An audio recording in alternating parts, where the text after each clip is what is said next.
Nous disons merci à notre Dieu qui nous donne encore l'occasion de nous retrouver ici. Hier, à la fin du programme, nous avions demandé à Dieu de nous garder, de nous donner encore l'opportunité et le privilège d'être ici. Voilà, à nous qui sommes là, le Seigneur a fait ce privilège. Il nous a transportés de chez nous jusqu'ici. Sans incident, nous disons que son nom soit loué à jamais. Hier, nous avions parlé. Quand faudra-t-il en parler? Hier soir, 2 personnes m'ont appelé, 2 jeunes. Je ne sais pas comment ils ont eu mon numéro, mais ils m'ont appelé. Ils ont dit, Maman Claudine, ce que tu as dit là, tu as déjà vu ça? Je dis oui, j'ai déjà vu ça, c'est pourquoi j'ai dit ça. Ils disent non, ça ce sont les choses de longtemps, c'est déjà passé, c'est démodé. Quelqu'un, seulement un jeune homme qui vient, il te dit je t'aime, et puis toi tu vas dire à ta mère qu'un jeune homme m'a dit je t'aime. Ça c'est des modèles de villageoises d'antan. Ici maintenant, là, nous ne pouvons pas faire ça. Hier, j'avais insisté sur ça pour dire, si tu sens que tu ne peux pas donner cette nouvelle-là à ta mère, à ton père, à ton frère, c'est-à-dire, tu n'es pas dans les bons. C'est-à-dire, ce que tu fais là, ce n'est pas bon. Arrête avec ça. Parce qu'une bonne nouvelle, quand on en a, on s'empresse pour donner ça. Mais si tu as une nouvelle que tu caches, est-ce qu'on peut cacher une bonne nouvelle? Non. La nouvelle peut être de naissance. Il y a une nouvelle naissance. On peut chercher comment annoncer ça. Est-ce qu'on fait l'exercice pour annoncer cette nouvelle? Non. C'est une très bonne nouvelle. On est content de donner ça. Mais si c'est une mauvaise nouvelle, prenons le cas de deuil par exemple. Un être cher vient de décéder et on doit t'annoncer ça. Tu sais l'effort que la personne l'a fourni dans son cerveau là pour t'annoncer ça. Il cherche les mécanismes pour gérer, il cherche. Ça trouble. Des fois, on cache ça même autant d'heures. La personne est décédée les avant-midi. On est en train de te gérer pour voir comment est-ce qu'on va t'annoncer ça. On va te dire à 16 heures, par exemple. Ce n'est pas une bonne nouvelle. Mais si j'ai une bonne nouvelle, moi, je vais m'empresser pour dire ça. Si tu as des choses que tu ne peux pas dire, c'est-à-dire ce sont des mauvaises choses.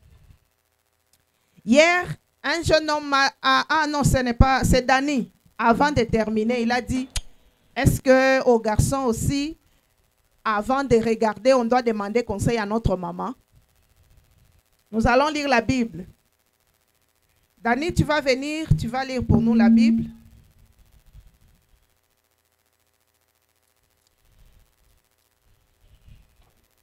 Et aujourd'hui, nous allons parler d'un sujet très important.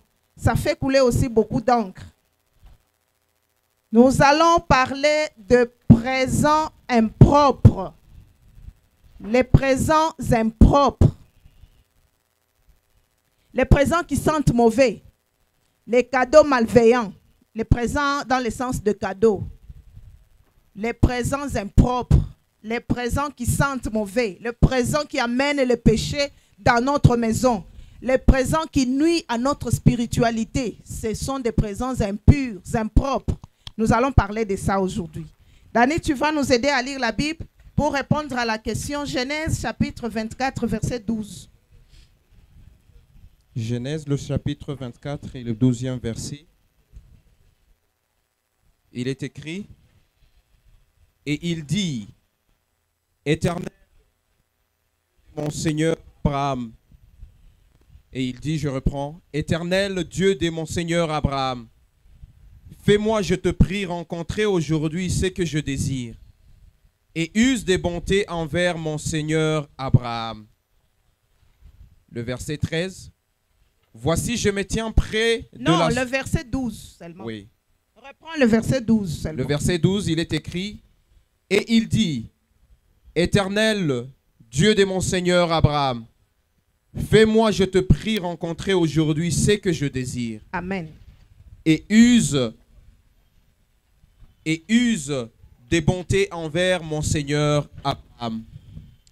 Voilà, la leçon de ce soir, Nous allons lire chez nous quand nous allons rentrer. C'est un devoir que je vous donne. Genèse chapitre 24. Ça, c'est la Bible. Et tous nous sommes ici parce que nous avons cru en Dieu. Et c'est ça, notre ligne de conduite, c'est la Bible. Rien d'autre que ça.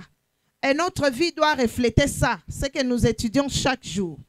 Genèse chapitre 24, c'est un chapitre que j'aime bien partager avec les jeunes. J'aime ça.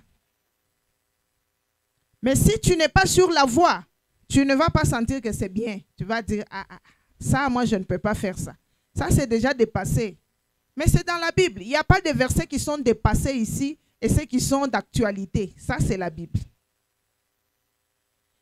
Dani, Abraham a envoyé son serviteur en qui il avait confiance pour aller chercher une femme pour son fils. Ça, ici, maintenant, on peut dire, non, jamais. On va envoyer quelqu'un pour aller chercher pour moi quelqu'un que je vais aimer. Moi-même, j'ai des yeux pour voir. Mais ça, c'est la Bible. Abraham envoie son serviteur pour aller chercher une femme pour Isaac. Là n'est pas notre problème. Notre problème, c'est le serviteur qui a prêté serment chez Abraham. Je vais aller là où tu m'as envoyé et je vais trouver. Le serviteur, c'est un humain. C'est un papa aussi. Il est parti. Le verset qui m'a intéressé, c'est le verset 12. Quand il est arrivé là où il devait partir, avant de regarder, le serviteur n'a pas demandé à Abraham de donner ce qu'il veut, les qualités, est-ce que qu'il soit de taille de l'oignon, qu'il soit brune, qu'elle soit comment. Non, non. Il a dit, d'accord, je pars. Ils ont prié, il est parti. Quand il est arrivé sur les lieux, Dani, le serviteur, a demandé à Dieu de l'aider à regarder et de voir. Tu peux relire le verset 12 là.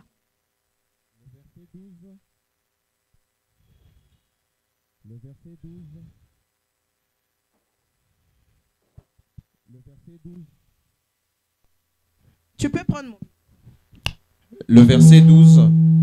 Le verset 12, il est écrit, et il dit, Éternel Dieu de mon Seigneur Abraham, fais-moi, je te prie, rencontrer aujourd'hui ce que je désire. Amen. Et use des bontés envers mon Seigneur Abraham. Une courte prière, toute petite. Éternel Dieu, si vous lisez bien la suite logique de tous ces versets, vous allez sentir la grandeur de cette courte prière que le serviteur d'Abraham a dite. Ô Seigneur Dieu Tout-Puissant, fais-moi regarder, fais-moi voir ce que je désire. Seulement ça. Nous avons dit, notre lieu de rencontre, c'est ici. Notre lieu de rencontre, c'est dans les réunions que l'Église organise à notre faveur. C'est là. Notre lieu de rencontre, ce n'est pas dans les bars au coin. Notre lieu de rencontre, ce n'est pas sur la route, là où les jeunes ont leurs mœurs différentes de nôtres. Non. Un enfant de Dieu ne va pas aller regarder là-bas. Nous avons dit, faites un exercice, demandez à Dieu, il va vous aider. Il a aidé les serviteurs ici. Avant qu'il ne regarde, il n'avait pas en lui, je ne sais pas quoi, non. Il a demandé à Dieu de l'aider à regarder. Après ça, il y a une autre leçon et puis il a donné quelques caractéristiques là-bas. Mais ce soir, je vais dire encore, demandons à Dieu de nous aider à regarder. C'est Dieu seulement qui va t'aider. Ce n'est pas ta maman. Abraham était resté. Ce n'est pas ta maman, ce n'est pas ton papa. Prie Dieu. Dieu est au-dessus de nos parents. Il peut le conseiller aussi mieux que quiconque. Si Dieu est avec toi, comme nous sommes assis là, si tu as prié, Dieu va t'aider à regarder et tu vas voir. Pour gagner le temps, ce soir, nous avons dit, nous parlons de présents impropres. Les présents qui sentent mauvais. Les présents impurs. Les présents qui amènent des malédictions dans la maison de notre Père. Les présents qui amènent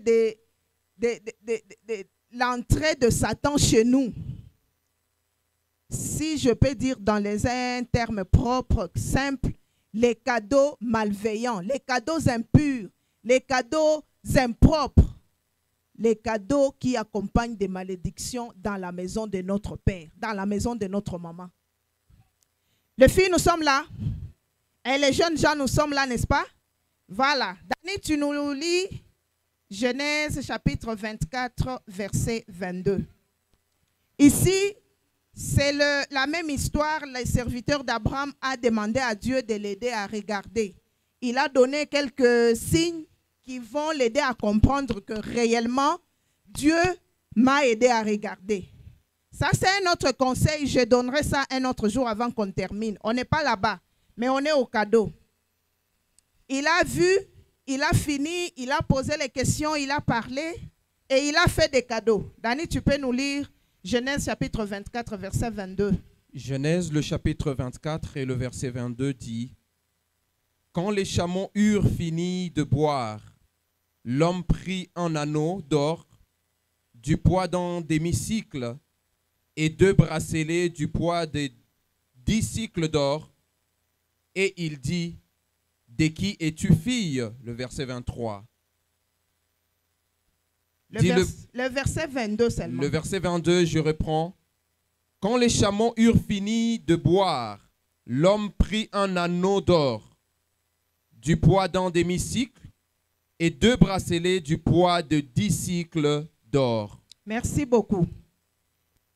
Le chapitre 24 de Genèse parle de Rebecca. C'est une jeune fille. La Bible dit qu'elle était jolie.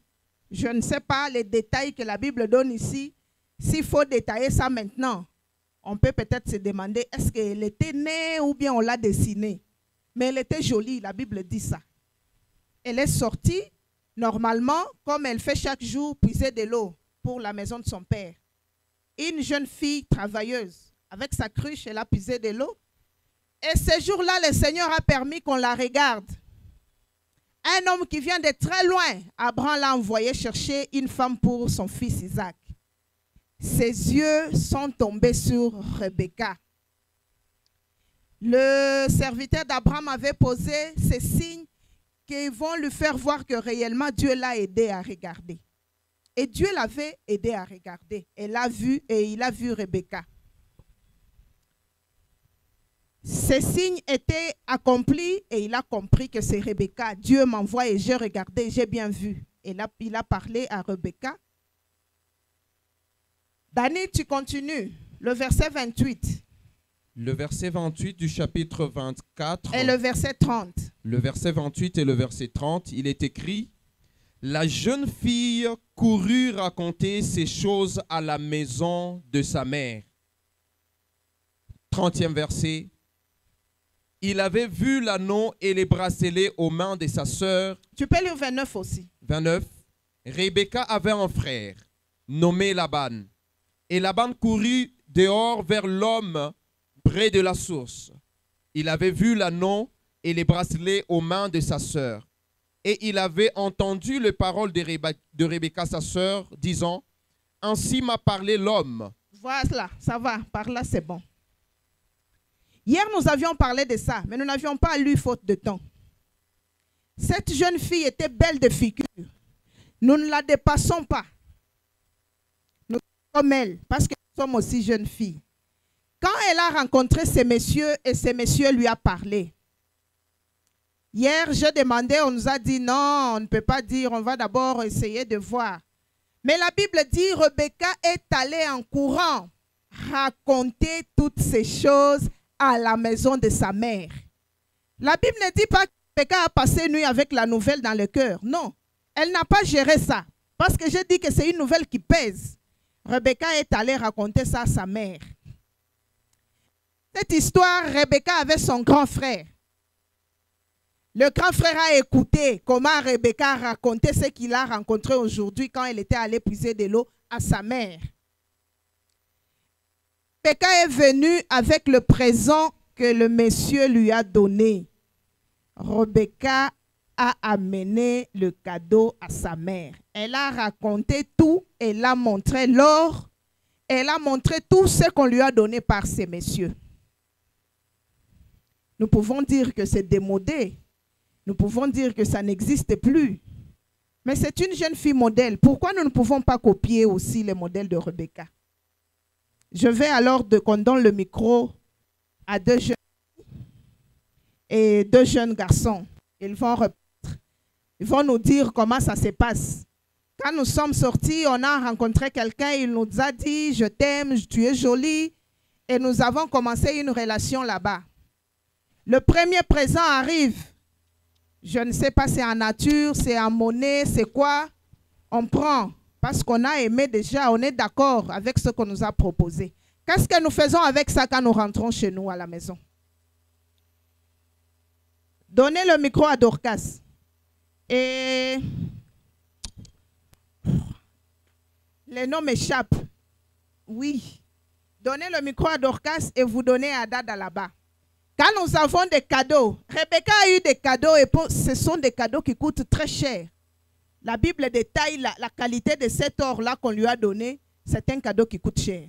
Elle est rentrée avec ça chez elle. Moi, je ne veux pas on ne veut pas faire le bon enfant. Non, non. Je dis ce que nous vivons. Soyez franches comme les dadas qui ont répondu hier. Dorcas, qu'est-ce que tu fais avec les cadeaux dès que tu as ça chez ton petit ami? Quand tu rentres à la maison, comment ça se passe?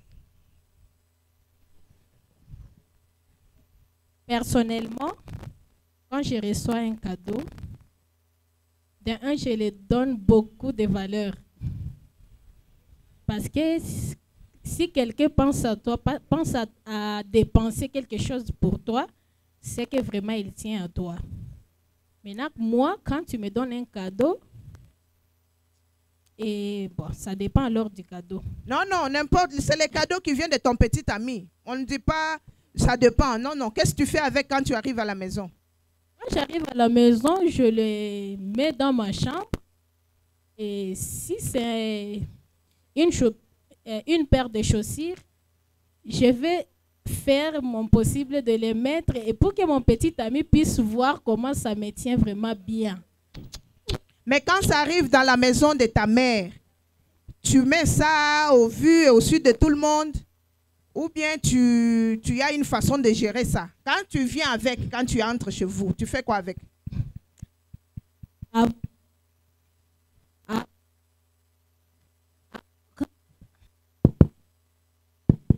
Avant, je pense pour moi, ça dépend d'âge. Non, on ne parle pas d'âge. On parle d'un cadeau qui vient du dehors, tu arrives chez vous. Sois brève pour qu'on gagne le temps. Dis-nous ce que tu vis. Ce n'est pas, ne cherche pas à embellir ça. Dis-nous franchement ce que tu vis, c'est ceci. On écoute l'autre.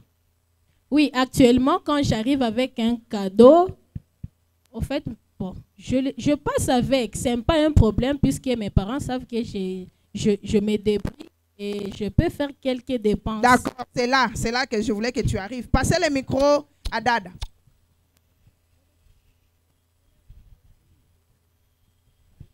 Dada, toi, tu fais comment? Quand tu as le présent d'un petit ami et tu rentres à la maison, tu fais quoi avec?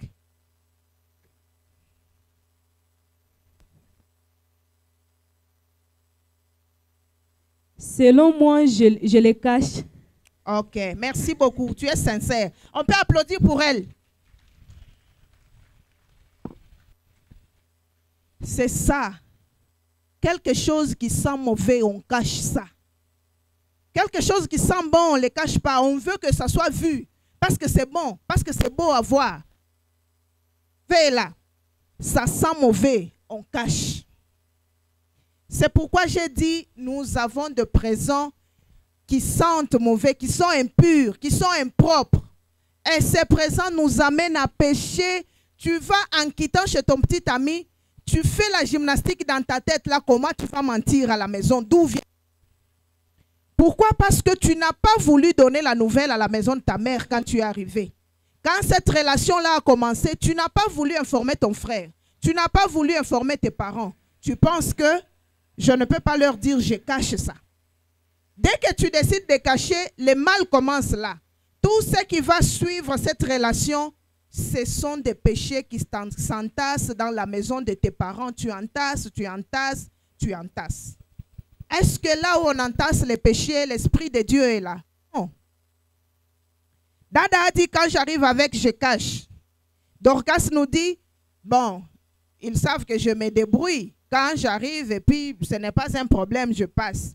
Mais sincèrement, dans ton fort intérieur, Est-ce que ces cadeaux-là viennent de ta sueur? Tu t'es débrouillé, tu as trouvé l'argent pour payer? Non. C'est quelqu'un d'autre qui a payé parce qu'il t'apprécie. Mais tu es arrivé, tu n'as pas fait comme Rebecca, tu as caché. Nous voulons parler de... J'aimerais qu'on donne le micro à deux jeunes. Des jeunes, non, pas les jeunes qui travaillent, le jeune qui étudie encore. Je veux le jeune qui étudie encore. Souvent, qu'est-ce que nous faisons? Une relation qui a commencé et nous avons caché, je vous assure, vous allez vivre dans les mensonges jusqu'au jour où vous allez dévoiler ça. Maintenant, imaginez dans quelles conditions vous avez mis vos parents dans ce mensonge-là. Vous allez vivre le vol parce que vous avez caché cette relation-là. J'aimerais deux jeunes qui étudient encore. Il n'est pas prêt pour s'engager, mais au moins il veut avoir une petite amie. Il a regardé aussi, comme maman Claudine a dit, et puis il a trouvé. Comme j'ai dit hier, les unités, c'est maman qui donne. Même pour cirer les chaussures, c'est maman qui donne. Pour payer les syllabus, c'est papa qui donne. Les frais académiques, c'est papa qui donne. Mais tu vas aller entrer dans une histoire comme ça. Qu'est-ce que tu cherches là-bas? Tu commences une relation que tu n'as pas dit parce que tu sais que c'est mauvais. Maintenant, cette jeune fille a besoin de cadeaux. Parce que les filles de son âge, avec les garçons avec qui elles sont, on leur donne des biens, des présents, on paye les unités. On paye. Et toi, tu sais combien ton père a souffert pour avoir ces frais académiques qu'il te donne pour aller payer. J'ai déjà vu plus de 3 jeunes étudiants qui ont pris leurs frais académiques, ils ont donné des cadeaux à une petite amie fille. Je veux quelqu'un qui étudie encore. C'est lui qui a déjà vécu ça. Ce n'est pas mauvais, on partage les expériences. C'est lui qui a déjà vécu, même si ce n'est pas la totalité des frais académiques. Moi, on lui a donné de l'argent pour payer à la faculté. Il a un peu pour satisfaire les besoins de sa petite amie. Le micro ici n'est pas bon.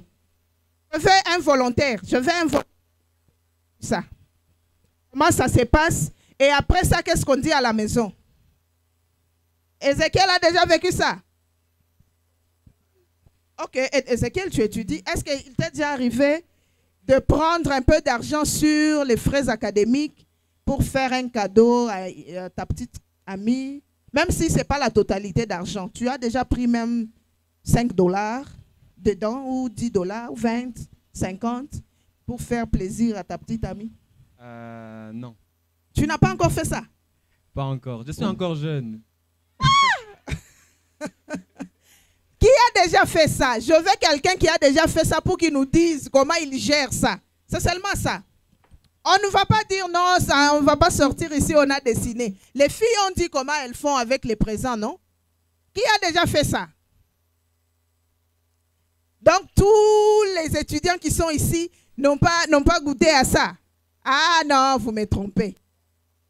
Qui a déjà fait ça? Là-bas, on a déjà fait ça. Non. Dani a déjà fait ça. Dani, viens alors nous dire comment ça se passe. Quand tu as déjà enlevé une partie des frais académiques pour faire plaisir, pour sortir avec ta petite amie, et maintenant c'est la mi-session commence ou la session ordinaire, tu dois passer là-bas pour l'enrôlement et tu n'es pas en ordre. Comment ça se passe? Bon, d'abord on cache aux parents. Ok, merci beaucoup. On cache aux parents et puis on gère. Okay. Quand on est chassé, bon, on invoque des raisons qui ne sont pas valables. Okay. Qui ne sont même pas justifiées. Parfois, ça arrive même le jour de la proclamation, même la fin de l'année, tu n'as pas encore payé ça. Mais tu t'arranges à ce que les parents n'arrivent jamais à l'école, qu'ils ne connaissent jamais les histoires qui se passent à l'école.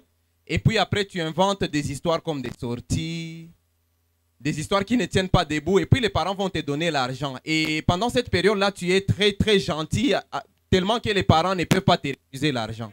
Merci beaucoup, Dani. On peut applaudir pour Dani. C'est ça. C'est ça ce qu'on fait. C'est ça ce que nous faisons.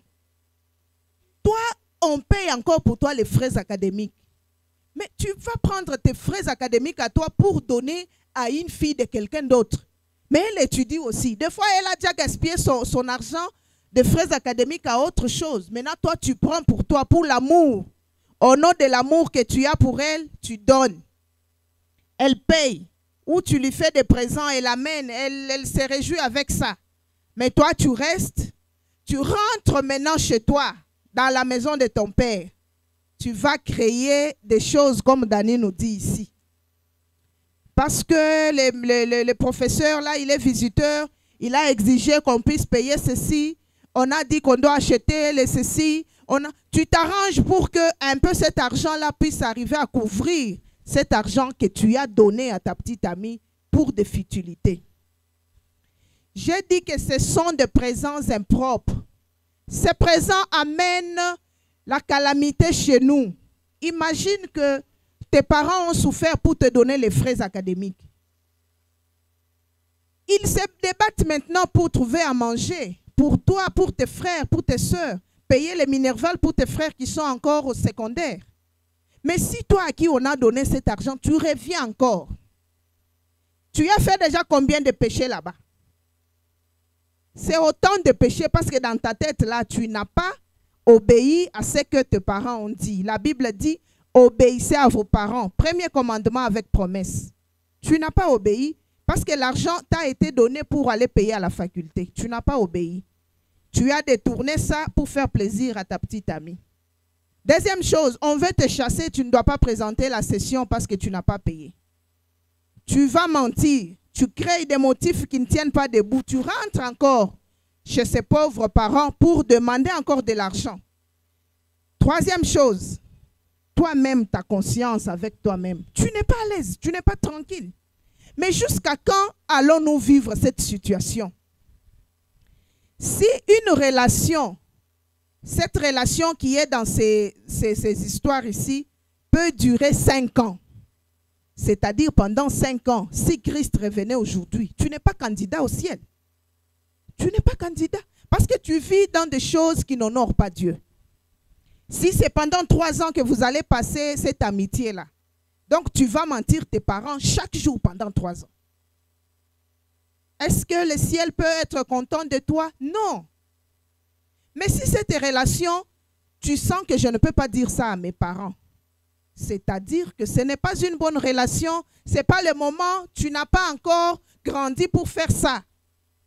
Mais si tu as déjà l'âge, tu te sens que j'ai grandi, je peux aimer quelqu'un et assumer.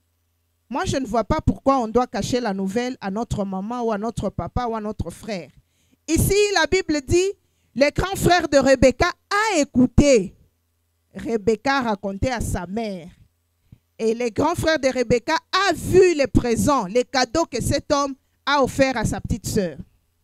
Le grand frère, nous sommes là. Les grands frères, nous sommes là. Il y a des grands frères ici qui ont des petites sœurs chez eux. Il y en a, non? Là-bas, il y a des grands frères qui ont laissé les petites sœurs chez eux. Est-ce que tu es en mesure de dire aujourd'hui que tu connais ce que ta petite sœur fait? Est-ce que tu connais les coins, les recoins, les histoires dans lesquelles ta petite sœur est? Tu vois que nous prenons la malédiction, nous amenons chez nous dans la maison. Donc, ça va contourner, ça va toucher tout le monde. Le papa, la maman, le frère, le petit frère, la petite sœur, tout le monde qui vit chez nous est concerné par cette relation floue que tu entretiens avec la fille d'autrui ou avec les garçons d'autrui.